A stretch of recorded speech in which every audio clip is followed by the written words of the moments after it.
warahmatullahi wabarakatuh. Berjumpa lagi dengan saya, Arvin Efriani, pada pembelajaran bimbingan konseling. Pada video kali ini, saya akan menjelaskan mengenai identifikasi bakat, minat, dan potensi anak. Tapi sebelum memulai video kali ini, alangkah baiknya kalian like, comment, and subscribe channel ini agar tidak ketinggalan dengan video-video selanjutnya. Silakan ya. Oke, kita lanjutkan. Oke, dalam bimbingan dan konseling lebih edukatif karena dapat mengidentifikasi bakat, minat, dan potensi anak didik. Artinya, guru dan orang tua pasti telah mengetahui bahwa setiap anak memiliki ciri-ciri khas yang unik, yang sekaligus menjadi pembeda dengan anak-anak lainnya. Hal ini mengidentifikasi bahwa setiap anak mempunyai bakat, minat, dan kecenderungan yang berbeda-beda. Tugas guru yang sekaligus konselor di sini adalah mengidentifikasi bakat, minat, dan potensi semua anak didiknya, sehingga mereka mendapatkan pola pembelajaran yang tepat.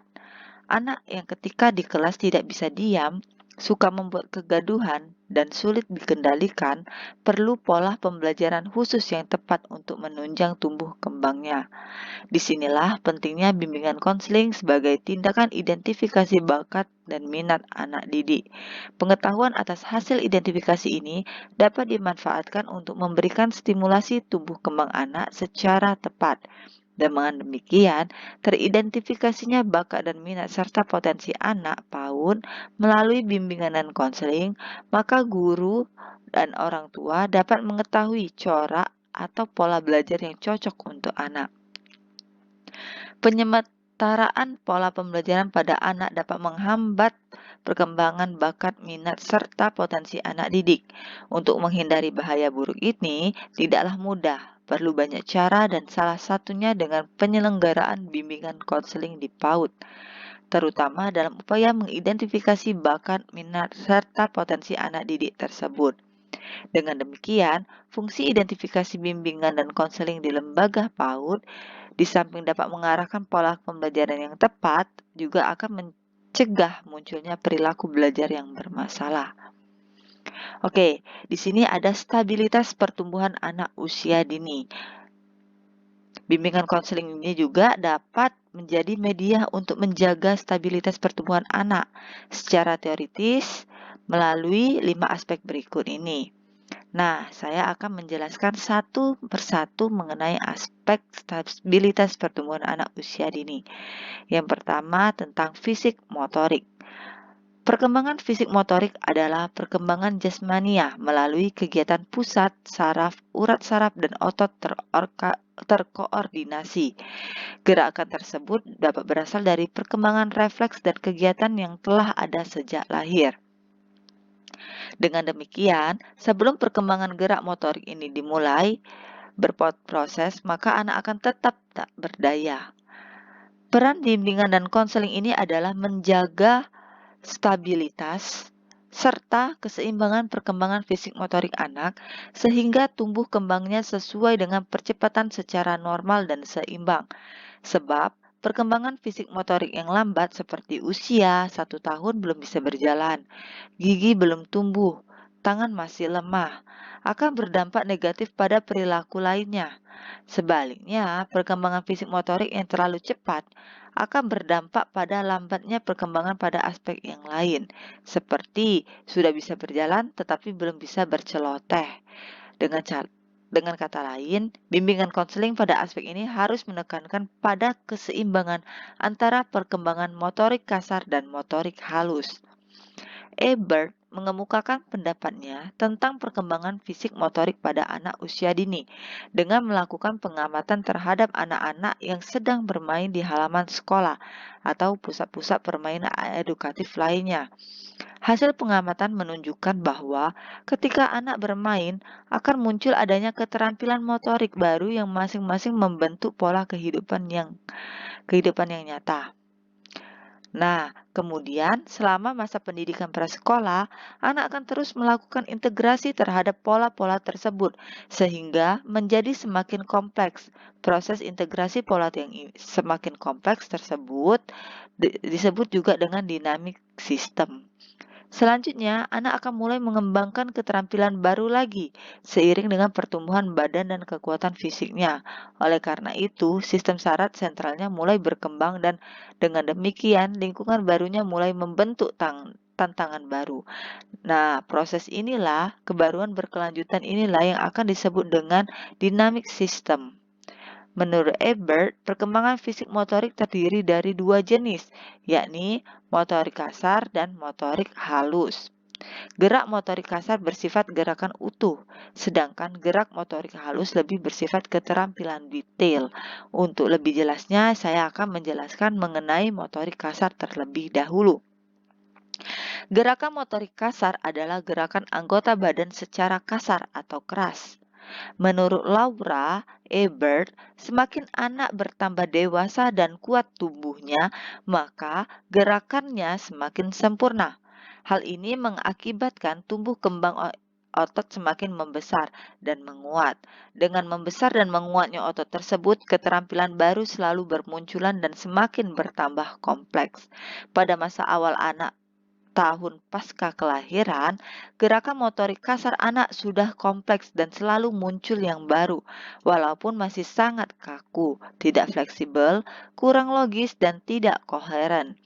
Namun, pada anak usia 2 tahun, seiring dengan menguatnya otot badan, gerakan motoriknya mulai menunjukkan ketelanturan atau elastisitas serta ritmenya mulai kelihatan teratur. Ia mulai bisa berlari-lari kecil, melompat, meloncat, dan skipping. Sedikitnya berbeda dengan Ebert, Harlock dan Montessori berpandangan bahwa anak usia 1-2 tahun atau sebelum anak bisa berlari kecil, melompat, meloncat, ia telah mampu duduk, berdiri merambat, berdiri dengan satu kaki. Bahkan pada usia itu anak telah mampu naik dan turun tangga. Tentu semua ini pada awalnya memerlukan stimulasi dari orang tua atau pengasuh. Nah, setelah anak menginjak usia 2 tahun, ia mampu melakukan gerakan motorik kasar sebagaimana diungkapkan sebelumnya. Ketika anak telah menunjukkan gerakan lentur badannya, maka gerakan kaki, tangan, dan bahunya semakin bebas dengan eksperimen keterampilan-keterampilan baru, seperti melempar dan menangkap bola, naik sepeda roda 3 dan bermain sampai sehingga ketika usia 5-6 tahun. Ia telah mampu bergerak secara stimulasi dengan mengkombinasikan secara terorganisasi semua organ tubuhnya. Ketika ia naik sepeda roda 3 misalnya, kakinya dengan lentur mengayun pedal, kepalanya menoleh ke kanan dan ke kiri untuk menghindari bahaya, dan tangannya secara otomatis menggerakkan setir sepeda sesuai perintah otak sarafnya. Menjelang akhir tahun prasekolah, semua keterampilan tersebut telah dikuasai secara matang, dengan kecepatan yang cukup dan didukung oleh daya tahan yang memadai. Selanjutnya, perkembangan motorik halus. Perkembangan motorik halus ini adalah untuk meningkatkan pengkoordinasian gerak tubuh yang melibatkan otot dan saraf yang jauh lebih kecil atau detail. Kelompok otot dan saraf inilah yang nantinya mampu mengembangkan gerak motorik halus seperti meremas kertas, menyobek, menggambar, menulis, dan lain sebagainya. Harlock berbeda pendapat dengan Ebert dalam menjelaskan gerak motorik halus. Ia membandingkan dengan gerakan motorik kasar. Dengan kata lain, Ebert memahami bahwa gerakan motorik halus sebagai bentuk kebalikan dari gerakan motorik kasar. Ia menyatakan bahwa pada usia prasekolah telah terjadi perubahan besar pada gerak motorik anak, misalnya gerakan tangan dan jarinya yang meningkat.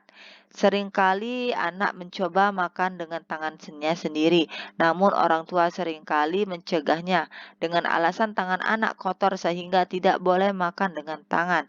Melihat fenomena ini, Ebert menyatakan bahwa orang tua harus memperhatikan kebiasaan anak. Tetapi orang tua harus sabar dengan ketangkasan ini. Ketika anak mulai bosan dan terburu-buru, anak sering makan dengan tangannya.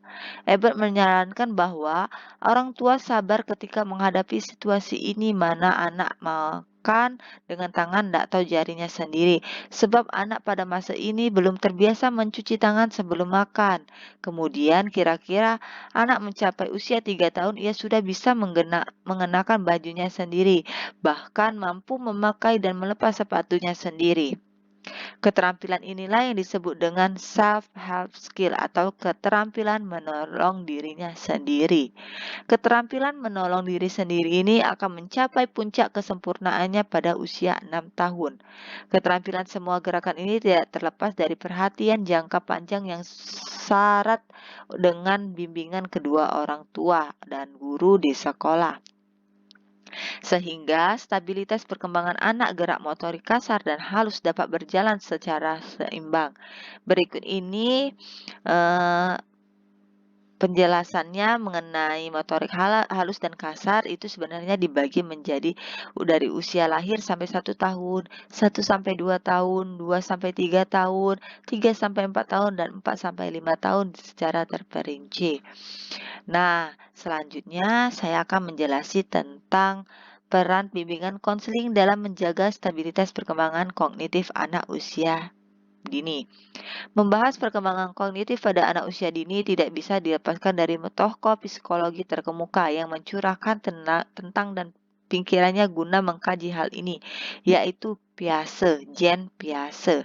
Ia berhasil mengintegrasikan elemen-elemen psikologi, biologi, filosofi, dan logika dalam memberikan penjelasan yang menyeluruh tentang bagaimana seseorang memperoleh pengetahuan. Salah satu teori ini menyatakan bahwa pengetahuan dibangun melalui kegiatan atau aktivitas pembelajaran. Lebih dari itu, Piaget menolak paham lama yang menyatakan bahwa kecerdasan adalah bawaan dari genetis. Khusus pada anak usia dini, Piaget menyatakan bahwa pengetahuan diperoleh melalui eksplorasi, manipulasi, dan konstruksi secara elaboratif. Bahkan, Piaget menjelaskan bahwa karakteristik aktivitas anak juga berdasarkan pada tendensi-tendensi biologis yang terdapat pada semua organisme. Tendensi tersebut yang pertama asimilasi. Secara harfiah, asimilasi berarti mengasimilasikan objek atau informasi ke dalam struktur kognitifnya. Orang dewasa mengasimilasi pengetahuan dengan cara membaca buku. Orang tua mungkin mengasimilasi pengetahuannya dengan merenungkan pengalaman hidupnya, baik yang pahit maupun yang manis. Bagaimana anak-anak mengasimilasikan pengetahuannya? Secara sederhana, anak dapat mengasimilasikan pengetahuannya melalui kegiatan bermain, sebab dunia anak adalah dunia bermain. Jika ditelaah lebih dalam, maka proses asimilasi pada anak usia dini seperti pada awalnya seorang bayi akan mencoba berasimilasi dengan menyentuh, meremas, bahkan merobek benda-benda yang dapat dijangkaunya. Selanjutnya, anak akan mengasimilasi objek tersebut dengan memasukkan ke dalam mulut sebagai ekspresi rasa ingin tahu. Kemudian, anak akan mengasimilasi dengan cara mencium, menatap lebih detail, mencoret-coret, dan sebagainya. Dari pengalaman berasimilasi itulah anak mempunyai pengetahuan tentang suatu benda, misalnya kertas. Anak dapat memiliki pengetahuan kertas dengan cara mengenal bahwa kertas akan rusak atau hancur atau jika diremas, sobek jika ditarik, hancur jika terkena air, dapat ditulis, diwarnai, lain sebagainya. Inilah proses asimilasi sebagai sumber pengetahuan pada anak usia dini. Yang kedua, akomodasi. Akomodasi adalah mengubah struktur diri dalam melihat beberapa objek. Belum tentu anak mempunyai struktur penglihatan diri yang memadai sehingga anak tersebut harus melakukan akomodasi. Misalnya, seorang anak dapat memindahkan balok terbesar mainannya hanya dengan menggeser rintangan di depannya. Nah, kemampuan menggeser rintangan untuk memindai balok itulah yang disebut dengan akomodasi.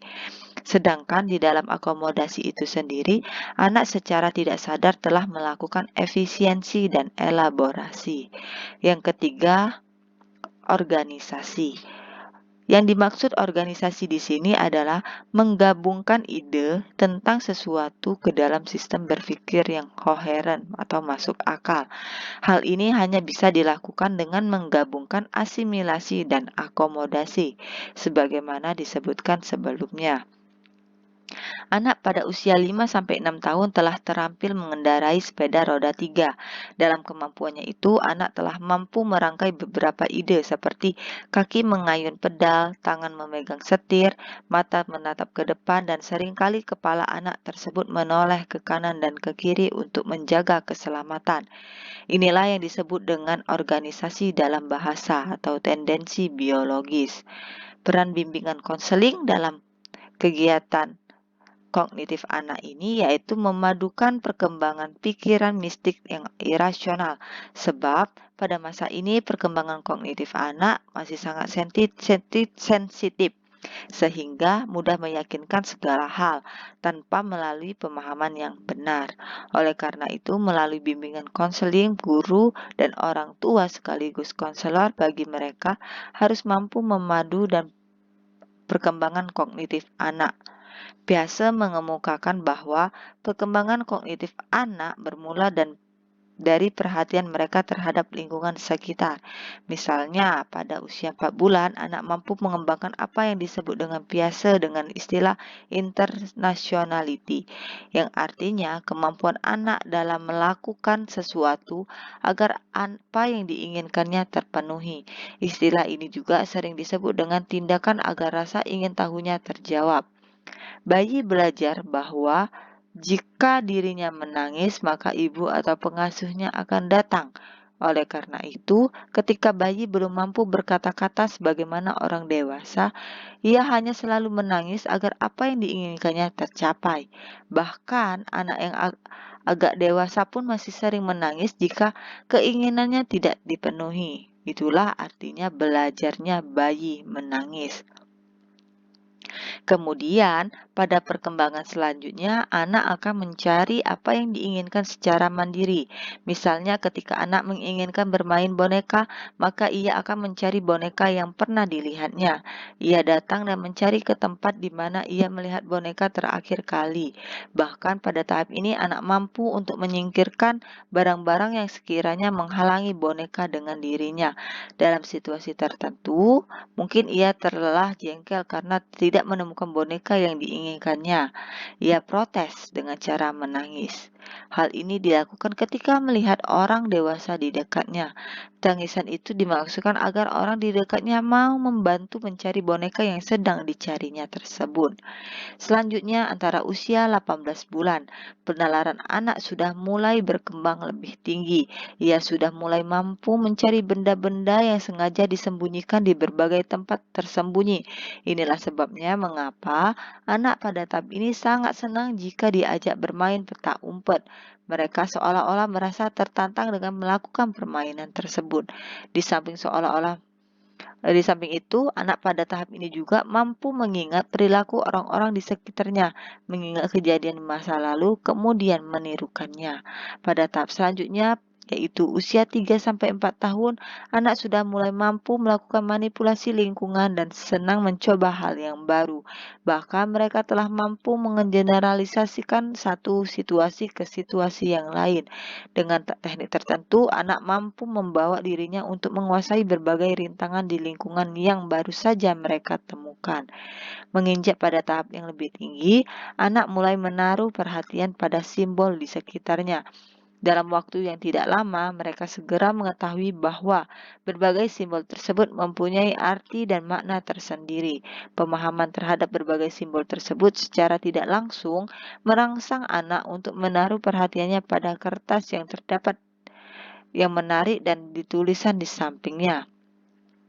Mulai dari sinilah anak telah tertarik untuk belajar membaca, menulis, berhitung, dan biasanya usia ini telah mencapai 5-5,5 tahun hingga 6 tahun ketika memasuki tahap ini.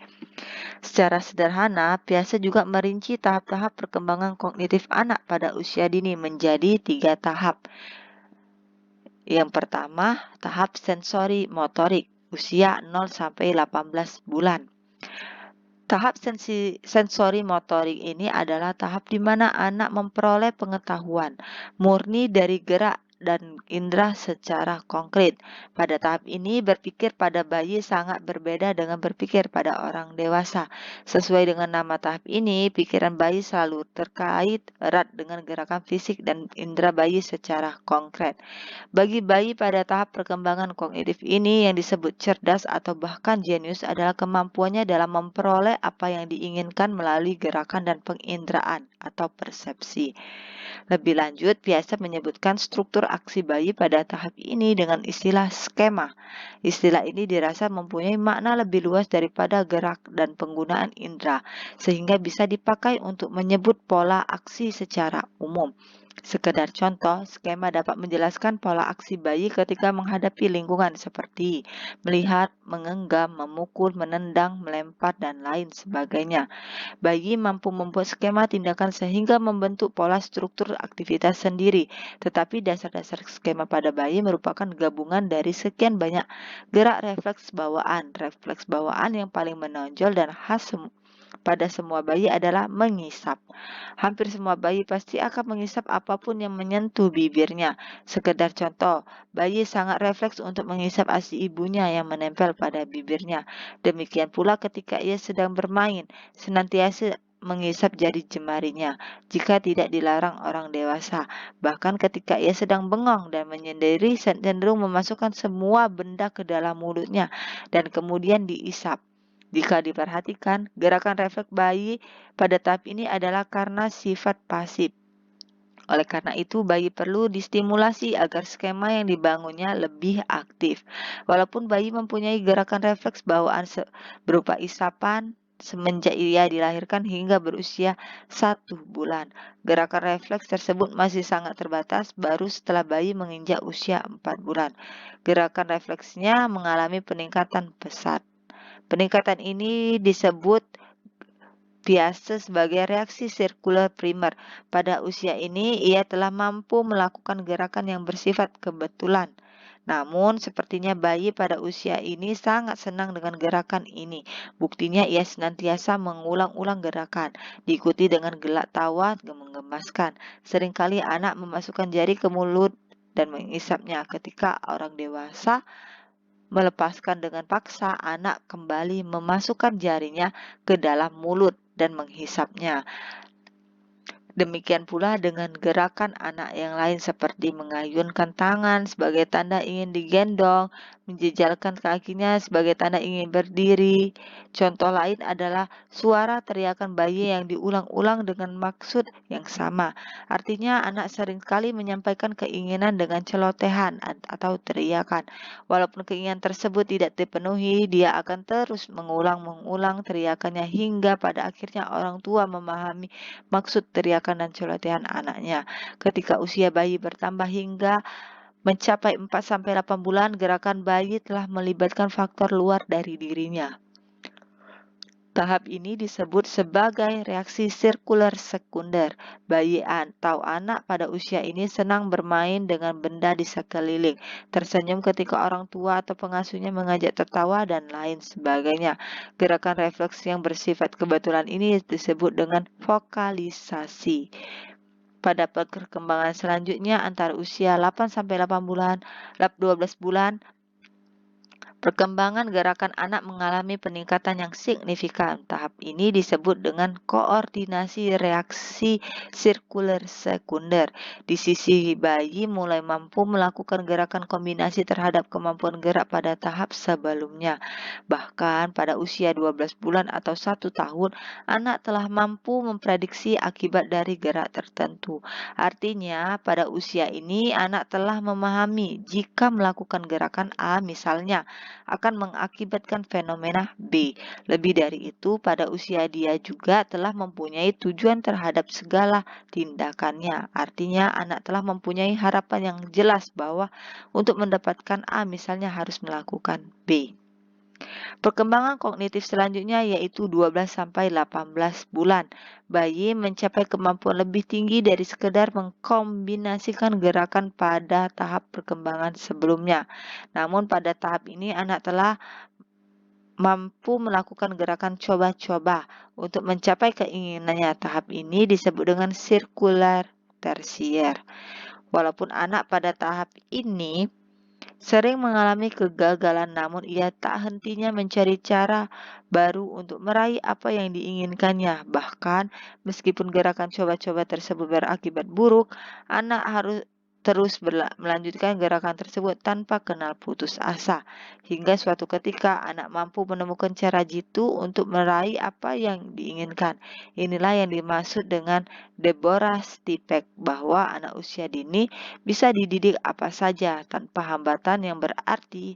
Hal ini menandakan bahwa gerakan coba-coba pada anak meskipun selalu gagal, tidak akan mematahkan usaha mereka sebelum apa yang diharapkannya diperoleh. Mengomentari hal ini, Piaget menyatakan bahwa perkembangan kognitif khususnya intelektual berupa sebuah proses konstruksi. Apa yang dikonstruksi anak usia dini untuk mengembangkan daya intelektual tidak lain adalah gerakan mencoba dan susunan pengalaman-pengalaman yang diperoleh selama itu. Pada tahap perkembangan ini, anak aktif menyusun atau mengonstruksi berbagai gerakan dan pengalaman tersebut sehingga menghasilkan konsep tertentu dalam pikiran anak. Yang kedua, tahap kedua praoperasional. Tahap ini dimulai ketika bayi berusia 18 sampai 24 bulan. Tahap ini ditandai dengan internalisasi. Pada mulanya, anak-anak pada tahap ini mampu memecahkan masalah dengan cara memikirkannya terlebih dahulu melalui kesan mental. Namun, tidak lama kemudian pada tahap selanjutnya anak mampu mempelajari masalah sebelumnya bertindak untuk terlibat langsung dalam kegiatan coba tadi.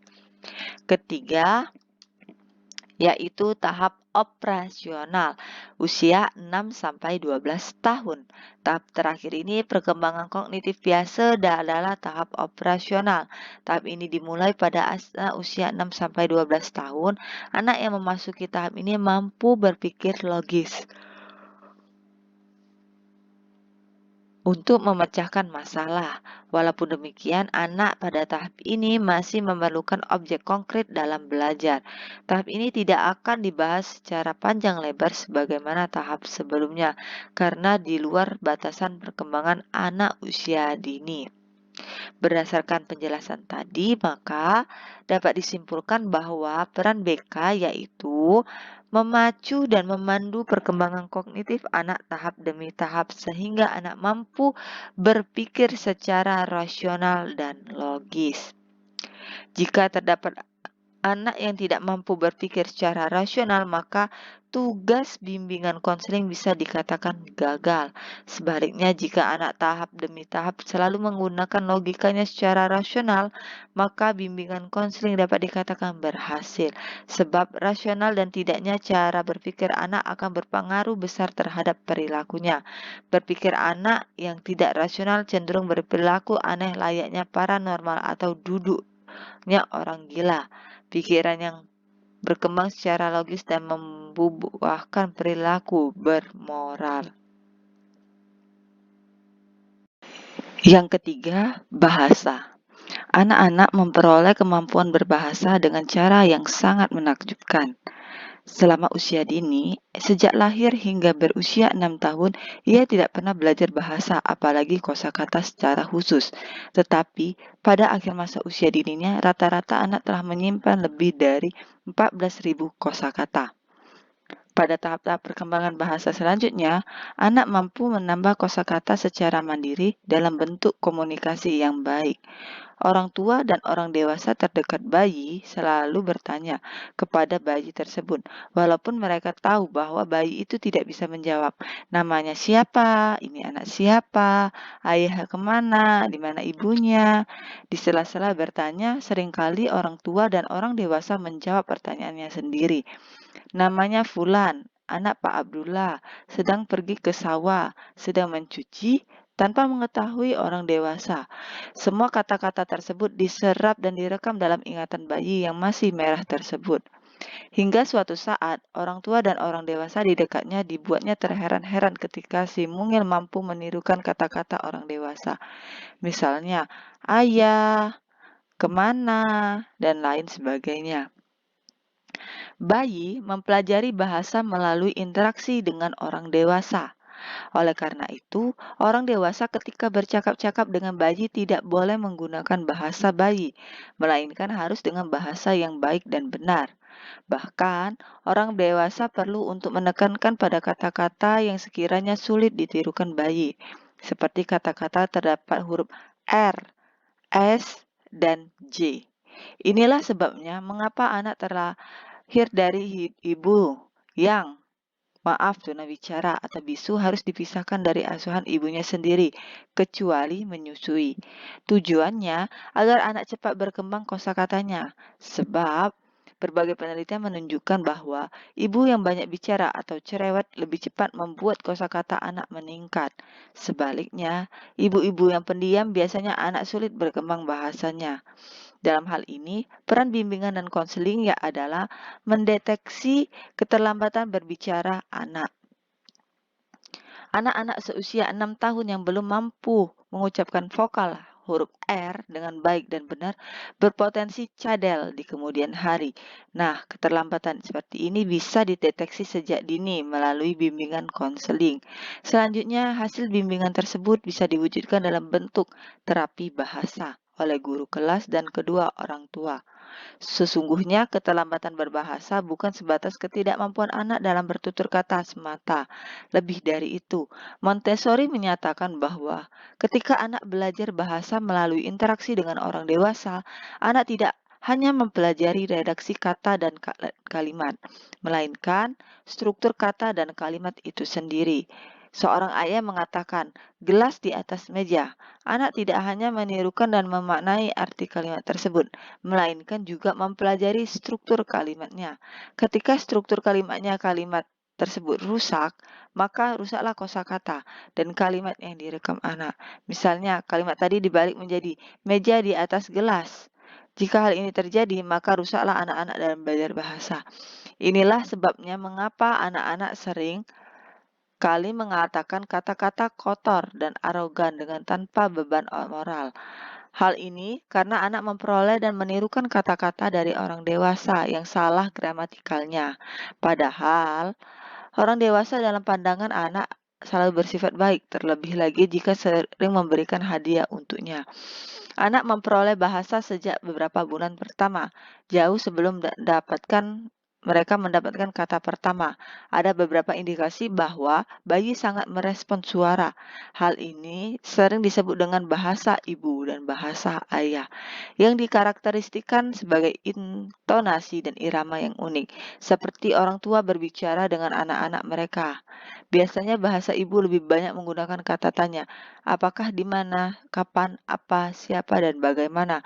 Ibu sering bertanya, apakah kamu sudah sarapan? Di mana bonekamu? Siapa nama gurumu? Sedangkan bahasa ayah biasanya lebih banyak humor, perintah, abstrak, dan canggih. Tentu, model komunikasi ayah yang demikian kurang mendukung perkembangan bahasa anak, sebab komunikasi tidak bisa berjalan lancar dan dialektis, sehingga anak banyak mengatakan kata ya, tidak, sudah, belum, ini, itu, dan lain sebagainya. Jika pada bagian di atas disebutkan bahwa anak yang diasuh ibu yang banyak bicara atau cerewet lebih pesat perkembangan bahasanya, maka anak yang diasuh oleh ayahnya akan lambat perkembangan bahasanya. Mengapa demikian? Karena ayah biasanya tidak suka banyak bicara. Banyak penelitian menunjukkan bahwa anak merasakan bahasa ayah dan bahasa ibu melalui beberapa hal, di antaranya dengan pertanyaan yang sering diajukan, respon verbal dan nonverbal, yang diikuti dengan interaksi. Hal ini mengindikasikan bahwa anak-anak akan mengembangkan bahasa lebih cepat daripada yang lain.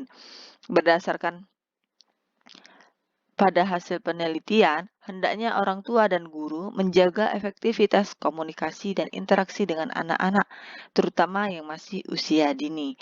Dari uraian sebelumnya dapat disimpulkan bahwa peran bimbingan konseling dalam perkembangan bahasa anak dalam mendiagnosis keterlambatan bertutur kata serta menyusun kosakata. Keterlambatan pada kedua aspek ini telah cukup membuat anak terkucil dari lingkungannya, karena dianggap tidak bisa berkomunikasi dengan orang tua di sekelilingnya. Oleh karena itu, sebelum keterlambatan tersebut baru diketahui atau terdeteksi setelah anak dewasa, bimbingan konseling di usia dini dapat diterapkan. Sebab jika keterlambatan itu berlangsung hingga usia dewasa, akan lebih sulit mengatasinya atau memberinya terapi. Oke, selanjutnya yang keempat, sosio-emosional. Perkembangan sosio-emosional terdiri dari dua kata, yakni perkembangan sosial dan perkembangan emosional. Perkembangan sosial berkaitan dengan peningkatan dalam hal interaksi anak dengan orang lain, mulai dari orang tua, saudara, teman, bermain, hingga masyarakat secara luas. Sedangkan perkembangan emosional berkaitan dengan luapan perasaan ketika anak berinteraksi dengan orang lain. Jadi, perkembangan sosio-emosional adalah kepekaan anak untuk memahami perasaan orang lain ketika berinteraksi dalam kehidupan sehari-hari. Dapat dipahami bahwa perkembangan sosial dan perkembangan emosional tidak dapat dipisahkan satu sama lainnya. Membahas perkembangan emosional harus bersinggungan dengan perkembangan sosial anak. Demikian pula sebaliknya, membahas perkembangan sosial harus melibatkan emosional sebab keduanya terintegrasi dalam bingkai kejiwaan yang utuh. Emosi adalah kondisi kejiwaan manusia. Karena sifatnya psikis dan kejiwaan, maka emosi hanya dapat dikaji melalui letupan-letupan emosional seperti kondisi sedih, gembira, gelisah, benci, dan lain sebagainya. Akan tetapi, kondisi-kondisi masing emosional anak berbeda-beda. Harusnya, oleh karena itu, memberikan permainan untuk mengasah emosi anak harusnya juga berbeda. Mungkin seorang anak akan mengekspresikan kesedihannya dengan cara menangis, tetapi bagi anak yang lain menangis justru mencerminkan sikap cengeng. Sementara anak yang lain mengekspresikan kesedihan dengan wajah murung dan menyendiri. Demikian pula dengan kondisi sosial emosional lainnya. Dalam hal ini, peran bimbingan konseling adalah mengantisipasi perilaku asosial atau keterasingan anak sejak dini dan memberikan terapi psikis agar anak tersebut dapat mengendalikan emosinya. Perilaku asosial bisa muncul karena anak terlalu asik bermain sendiri dengan menggunakan alat-alat permainan modern berbasis IT. Sedangkan gangguan emosional dapat terjadi karena pola asuh yang kurang tepat seperti kekerasan, kemarahan, disiplin yang terlalu ketat, hukuman yang berlebihan, dan lain sebagainya. Bimbingan dan konseling dapat mengantisipasi semua gangguan tersebut dengan memberikan berbagai stimulasi sosial pada pola asuh anak yang penuh dengan empati, kehangatan, dan keibuan. Oleh karena itu, dalam memberikan permainan harus disesuaikan dengan keterkaitan secara umum dan dengan pola asuh yang penuh kehangatan. Perlu diketahui bahwa setiap anak mempunyai kecenderungan sosial dan emosional yang berbeda. Mengapa bisa demikian? Menurut Hawari, sebagaimana dikutip Mahmudi, perbedaan tersebut dipengaruhi oleh sikap, cara, dan kepribadian orang tua dalam memelihara, mengasuh, dan mendidik anaknya. Dalam perspektif lain, perbedaan tersebut telah disebabkan oleh faktor genetis, lingkungan, dan latar belakang pendidikan atau keilmuan orang tua yang berbeda. Walaupun demikian, masih ada titik persamaan di antara sekian perbedaan emosi tersebut. Persamaannya yaitu terangsangnya emosional setiap anak jika diberikan stimulus. Oleh karena itu, dalam bimbingan konseling, pemberian stimulus melalui permainan harus disesuaikan dengan tingkat perkembangan sosial emosional anak. Di samping itu, harus diketahui pula bahwa emosi anak telah ada sejak ia lahir. Gejala emosional pertama yang muncul adalah keterangsangan yang umum terhadap stimulus dan rangsangan yang kuat. Reaksi emosional ini memang belum tampak jelas sebagai reaksi emosi pada umumnya, tetapi hanya memberi kesan sederhana berupa kesenangan atau ketidaksenangan. Reaksi emosional yang tidak menyenangkan biasanya diekspresikan dengan cara menangis, bersuara keras, mengubah posisi secara tiba-tiba, dan lain sebagainya. Reaksi ini akan mudah muncul ketika anak dibiarkan memakai popok basah atau menempelkan sesuatu yang dingin pada kulitnya, sedangkan menyusu kepada ibunya tertawa dan berceloteh. Reaksi serupa juga mudah muncul jika anak diayun, digendong, dan diberi sentuhan hangat. Mendekati usia 1 tahun, emosional bayi semakin tampak jelas, bahkan mirip seperti emosional orang dewasa. Atas dasar ini, peran bimbingan konseling dalam meningkatkan perkembangan sosio-emosional anak adalah dengan melakukan antisipasi terhadap gejala munculnya perilaku sosial. Perilaku ini muncul disebabkan oleh hubungan yang tidak sehat antara anak yang satu dengan yang lainnya. Oleh karena itu, sebelum gejala ini meluncur sehingga menjadi perilaku sosial yang bermasalah, harus dilakukan pencegahan sejak dini, sebab perilaku asosial yang telah akut di masa dewasa jauh lebih sulit disembuhkan atau diterapi daripada melakukan pencegahan sejak dini. Nah, cara pencegahan yang lebih manjur inilah adalah melalui bimbingan konseling sejak dini. Selanjutnya, moral keagamaan. Peran dan bimbingan konseling dalam menjaga stabilitas perkembangan moral keagamaan pada anak usia dini adalah membantu anak didik untuk menerima dan mengakui sumber moral tertinggi, yakni Tuhan. Oleh karena itu, bimbingan dalam hal ini selalu mengaitkan antara perilaku moral dengan sistem kepercayaan kepada Tuhan. Sebab, sebagaimana dikemukakan oleh Komarudin Hidayat bahwa kepercayaan terhadap Tuhan, hari akhir atau semacam kehidupan setelah kematian adalah sumber moral yang paling tinggi dan kuat. Atas dasar ini, dapat dipahami bahwa sumber moral pada anak berawal dari pengenalan dirinya dengan Tuhan, sedangkan pengenalan anak dengan Tuhan itu sendiri selama ini masih sebatas melalui kata-kata. Itu pun awalnya anak masih bersikap acuh ketika dikenalkan istilah Tuhan. Tetapi seiring dengan perkembangan otaknya kemudian didukung oleh fungsi mata yang mulai mampu menatap ekspresi kepatuhan orang dewasa kepada Tuhan, ia mulai gelisah. Kegelisahan ini karena anak sama sekali belum mempunyai pengalaman empiris mengenai Tuhan, sementara ia sering menyaksikan ekspresi kepatuhan orang dewasa kepada Tuhan. Terlebih lagi, ketika anak menyaksikan keletupan-letupan emosi orang dewasa, maka anak mulai menaruh perhatian kepada Tuhan. Setelah anak menaruh perhatian pada Tuhan, sejak itulah sedikit demi sedikit ia mempunyai pengalaman empiris mengenai agama. Biasanya pada awal-awal perhatiannya, pengalaman tersebut bersifat tidak menyenangkan ketika anak melihat orang dewasa beribadah dengan penuh ketaatan. Anak mengekspresikannya bahwa itu adalah hal yang menakutkan dan harus ditaati. Ketika anak mendengar orang yang bersalah atau berdosa akan dihukum di neraka, anak mempersepsikan Tuhan sebagai hakim yang kejam, begitu seterusnya, sehingga hatinya menjadi gelisah. Karena dirasa cukup menggelisahkan, anak-anak berusaha menolak kehadiran Tuhan dalam dirinya. Anehnya, saat perasaan tersebut semakin ditolak, justru semakin kuat mengaruhi dirinya. Mengomentari hal ini, Freud berkata, mengingkari kenyataan yang menyakitkan hati adalah salah satu fase pertengahan antara menekan dan menerima. Freud memberikan argumen bahwa mengingat pengalaman pahit membuatnya ketenangan dalam hati. Artinya, semakin kuat seseorang menolak sesuatu, semakin kuat ia memikirkannya, walaupun hanya itu ditolak. Sebaliknya, orang yang acuh terhadap sesuatu justru besar kemungkinan untuk dapat diingkari, sebab dalam sikap acuh tersebut tidak terbesit sedikit pun pikiran tentang apa yang diacuhkannya tersebut. Oleh karena itu, semakin kuat anak menolak kata Tuhan, ia justru semakin kuat mereka untuk diterima. Ketika persepsi anak sampai pada sifat positif, Tuhan Maha Pengampun, Maha Pemurah, Maha Penyayang, dan sebagainya, maka hatinya menjadi tenang. Selanjutnya, ia akan menerima kehadiran Tuhan dalam dirinya. Sejak itulah Tuhan muncul dari dalam diri anak. Dengan demikian, munculnya Tuhan dalam diri bermula dari faktor luar biasa atau bahasa yang mempengaruhinya, kemudian diterima setelah diingkarinya. Pertanyaannya, bagaimana dengan konsep Bapa sebagai manifestasi Tuhan berkaitan dengan rasa beragama atau bertuhan pada anak? Sebenarnya konsep Bapa sebagai Tuhan merupakan buah dari kekaguman kepada Ayah yang berbadan besar sehingga mampu memberi perlindungan dan keamanan. Ketika dikatakan kepada anak bahwa Tuhan adalah Maha Besar, maka dalam pikiran anak besarnya Tuhan seperti besarnya Ayah. Rasa kagum terhadap kebesaran Bapak tersebut lambat laun mulai berkurang ketika bapaknya sendiri mengatakan, Tuhan Maha Besar, Tuhan Maha Kuat, Tuhan Maha Perkasa, dan lain sebagainya. Ketika itulah anak tahu bahwa bapaknya tidak sebesar dengan apa yang dipikirkan selama ini, sehingga ia merasa kehilangan pelindung. Ia kemudian ingin mencari pelindung kepada Tuhan yang disebut oleh ayahnya atau bapaknya sendiri.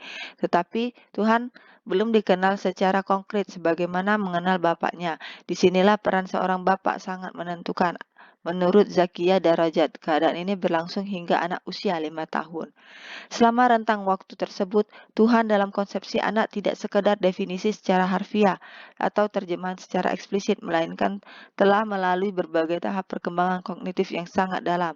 Sekedar contoh, selama rentang waktu itu, sebelum Tuhan diterima secara penuh, anak terus bertanya beberapa kali, siapa Tuhan, di mana surga, di mana neraka, dan lain sebagainya. Di samping itu, cara anak memandang alam selama ini sama halnya dengan ia memandang dirinya. Misalnya, anak mempertanyakan kapan dunia mulai dan sebagaimana dia dilahirkan, dan kapan dunia akan tiada sebagaimana dia akan mati. Sampai di sini, peran bimbingan dan konseling adalah mengkondisikan gejolak emosional anak tentang kehilangan. Sampai di sini, peran bimbingan konseling adalah mengkondisikan gejolak emosional anak agar tenang dan menghilangkan prasangka-prasangka buruk pada Tuhan. Sebab semua jawaban atas pertanyaannya tersebut akan diterima apa adanya. Tentu saja jawaban itu harus sesuai dengan tingkat pemahaman anak. Jika tidak memahami jawaban itu, secara otomatis anak akan menolak. Inilah yang dimaksud dengan Montessori dengan sifat aktif dalam belajar anak. Sikap menerima dan tidaknya berbagai jawaban atas pertanyaan mereka sangat ditentukan oleh pola pendidikan, terutama pengembangan bahasa dan pola pikir di lingkungan keluarga serta sekolah. Peran bimbingan dan konseling dalam memandu perkembangan kognitif anak berpikir secara rasional tidak boleh ditinggalkan. Jika pola pendidik di rumah dan di sekolah tidak dipertimbangkan faktor perkembangan ini, maka akan terjadi adalah sikap bermasalah dalam beragama anak. Di satu sisi, anak meyakini bahwa Tuhan adalah maha baik, tetapi Tuhan juga diapresiasikan dengan sekejam karena hukumannya neraka. Sebaliknya, jika pola pendidikan menyesuaikan faktor perkembangan secara runtut, sikap menerima dan tidaknya berbagai jawaban atas pertanyaan mereka sangat ditentukan oleh pola pendidikan, terutama pengembangan bahasa dan pola pikir di lingkungan keluarga serta sekolah. Peran bimbingan konseling dalam memandu perkembangan kognitif anak agar berpikir secara rasional tidak boleh ditinggalkan. Jika pola pendidikan di rumah dan di sekolah tidak mempertimbangkan faktor pengembangan ini, maka anak akan terjadi adalah sikap bermasalah dalam beragama anak. Di satu sisi, anak meyakini bahwa Tuhan adalah maha baik, tetapi Tuhan juga dipersepsikan sebagai kejam karena hukumannya neraka. Sebaliknya, jika pola pendidikan menyesuaikan faktor perkembangan secara runtut, sistematis, serta selalu dipandu dengan bimbingan yang baik, maka anak akan menjadi individu dengan pemahaman agama yang konsisten dan menerima berbagai jawaban atas pertanyaannya secara meyakinkan. Disinilah muncullah rasa beragama secara holistik pada anak usia dini. Setelah mampu menemukan agamanya, sama halnya anak tersebut telah memiliki standar moral yang tinggi. Dalam hal ini, peran bimbingan dan konseling hanya sebatas memandu perkembangan moral keagamaan tersebut, tahap demi tahap. Lalu, bagaimana tahapan perkembangan moral keagamaan pada anak selanjutnya? Menjawab pertanyaan ini tidaklah mudah. Telah banyak para psikolog yang mencoba melakukan penelitian untuk mengkaji perkembangan keagamaan pada anak. Tetapi semuanya kandas di tengah jalan dan terhenti pada perkembangan fisik motorik, kognitif, bahasa, dan sosial emosional. Walaupun demikian, mereka tidak putus harapan dan sebatas kemampuannya. Mereka menggunakan pendekatan masing-masing dalam meneliti perkembangan keagamaan pada anak. Piaget mengkaji perkembangan keagamaan pada anak dengan pendekatan moral kognitif. Penelitian Piaget ini kemudian dikembangkan oleh Kohlberg dan selanjutnya dinukil oleh Elkin. Nah, sini saya akan menjelaskan pertama tentang moral kognitif menurut Piaget. Perbedaan antara kognitif anak dan orang dewasa terletak pada proses hukum moral yang terus meningkat. Hal ini menunjukkan bahwa perkembangan kognitif merupakan dasar bagi perkembangan moral. Namun, Piaget masih ragu apakah perkembangan moral bisa menjadi dasar atau pijakan perkembangan agama pada anak atau tidak. Piaget hanya berharap agar pendekatan moral kognitifnya mempunyai korelasi paralel dengan perkembangan agama. Tidak lebih dari itu, oleh karena itu Piaget membuat alasan moral dan 3 tahapan kognitif. Piaget memperkenalkan 2 tahap moral, yaitu tahap moral realisme dan tahap moral kemerdekaan. Piaget mempertanggungjawabkan kedua tahapan moral tersebut melalui cerita atau kisah baik dan buruk. Kemudian, anak diminta untuk mengatakan benar atau salah atas cerita yang diberikan. Kedua tahap moral inilah yang menjadi dasar tahap kognitifnya. Hal ini dimaksudkan agar anak dapat memahami atau menafsirkan agama secara konkret, benar maupun salah.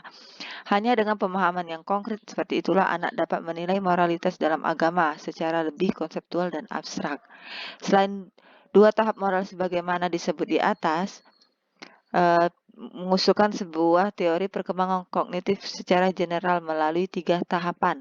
Yang pertama, tahapan praoperasional umur 2-7 tahun, tahap operasional 7-11 tahun, dan tahap formal setelah 11 tahun. Ketiga tahap inilah anak mulai mengembangkan mental dan berpikir secara abstrak serta konseptual. Pada tahap ini pula, anak mampu membedakan yang benar dan yang salah serta membuat keputusan sendiri sehingga perkembangan agamanya dapat diketahui dengan mudah.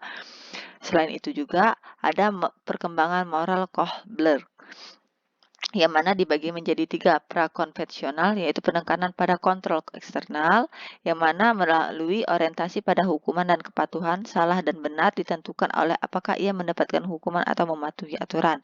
Orientasi instrumental relatif, benar atau salah ditentukan oleh ganjaran atau hadiah atas perjuangannya.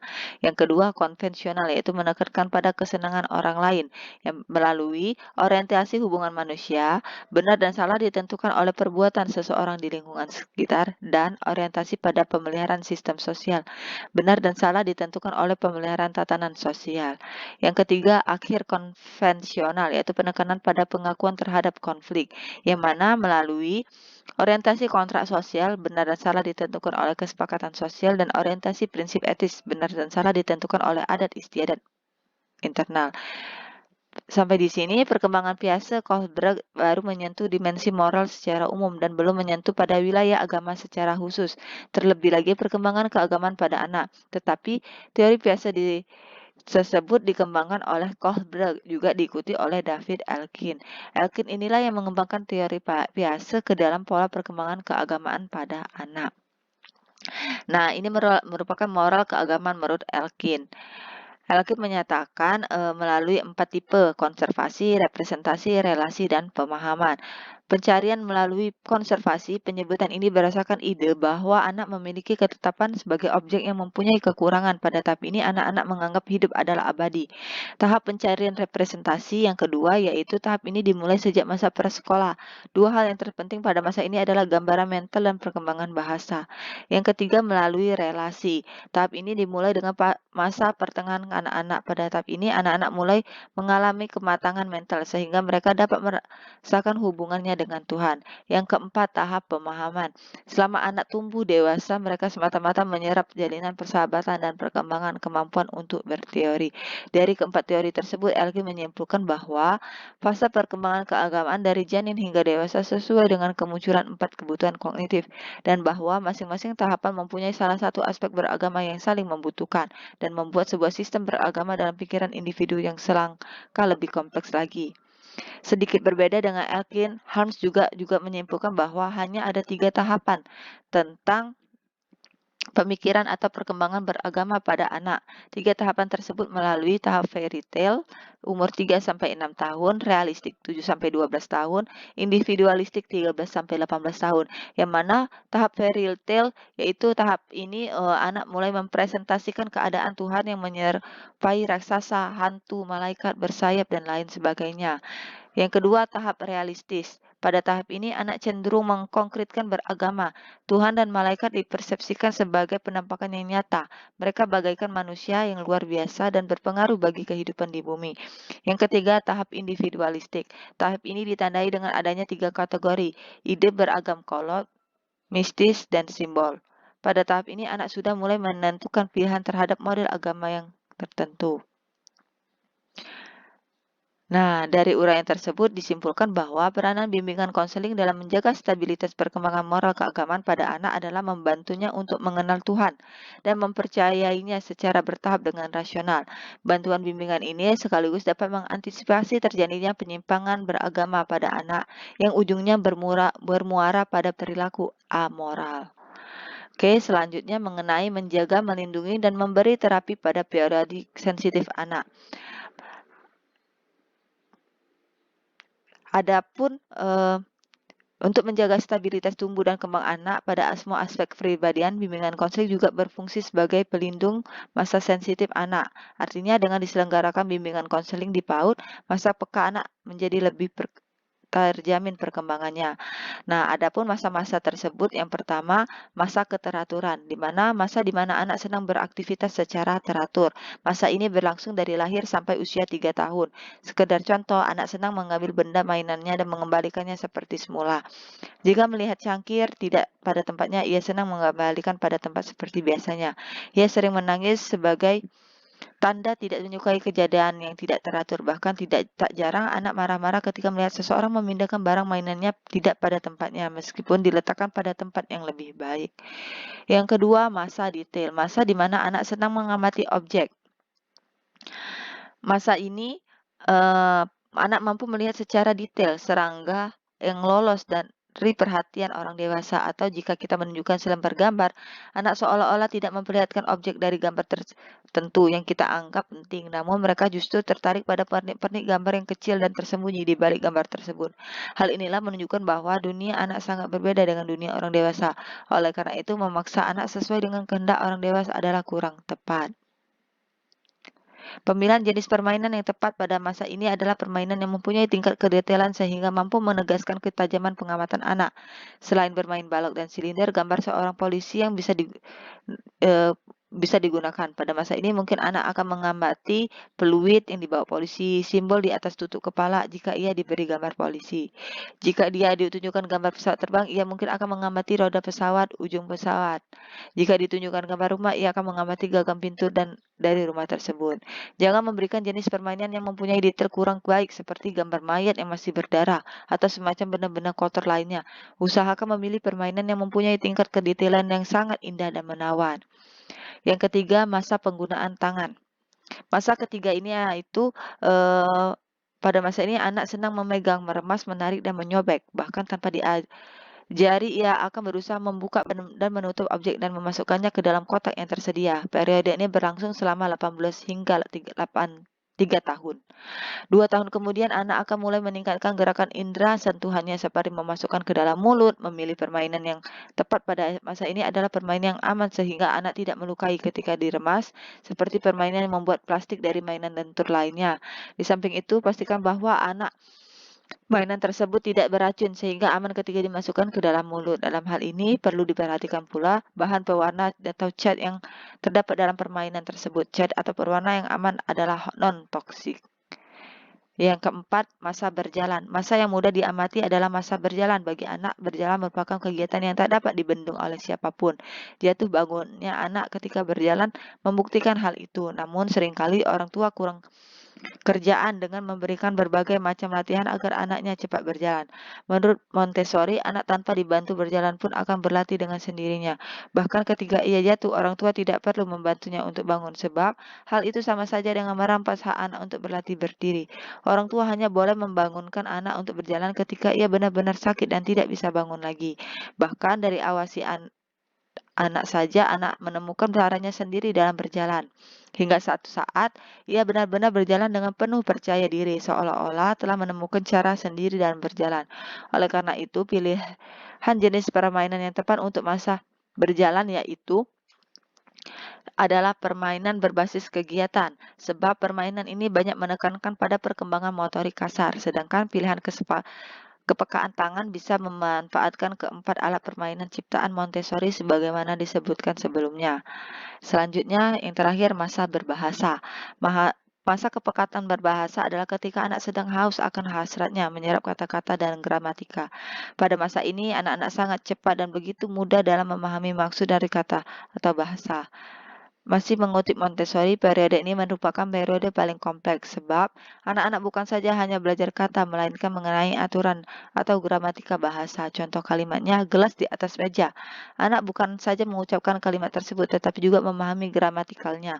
Oleh karena itu, kita tidak boleh salah dalam berbahasa kepada anak. Misalnya, meja di atas gelas.